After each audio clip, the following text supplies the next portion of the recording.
अपने पसंदीदा शायर की वीडियो सबसे पहले पाने के लिए एना मुशायरा आज ही सब्सक्राइब कीजिए और बेल आइकन दबाना ना भूलें। शुक्रिया।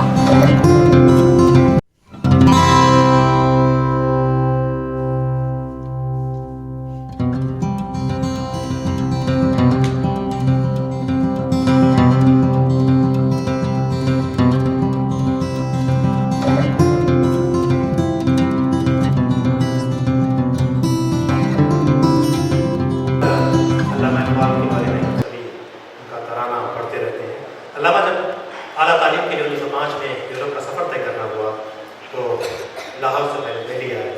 अपने ख़ास दोस्त सज्जाद नशीन निज़ामुद्दीन औलिया हसन निज़ामी साहब की खिदमत में हाजिर हुए।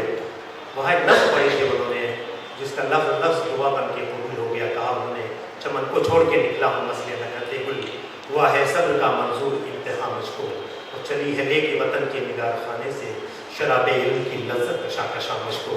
उसमें एक दुआ ये भी थी कि मकाम हम सफ़रों से हो इस कदर आगे कि समझे मंजिल मकसूद कारवां मुझको। और वक्त की आंखों ने देखा कि अल्लामा इकबाल अपनी ज़िंदगी में इस कदर लीजेंड बन गए कि हम सफ़रों ने समझा कि यही मकाम कारवां है। दुआएँ कबूल होती हैं, इसलिए कह रहा हूँ कि अल्लामा की ये दुआ कि लब पे आती है दुआ बन के तमन्ना मेरी, एक ऐसी दुआ जिसको अब तो सदियाँ बीतने जा रही हैं, हमारी ज़ुबान पे है। और ये दुआ जब पढ़े तो हमें ज़रूर दिल में एक बार ज़रूर कहना चाहिए कि अल्लाह ये दुआ कबूल हो जाए, आमीन कर लें। अब्दुल सत्तार शोएब भाई स्कूल के बच्चे ये दुआ पेश करेंगे। मैं जनाब मुशीर अंसारी साहब से गुजारिश करता हूँ कि इन बच्चों को यहाँ और समाप्त करवाएँ। दुआ लब पे आती है दुआ बन के तमन्ना मेरी।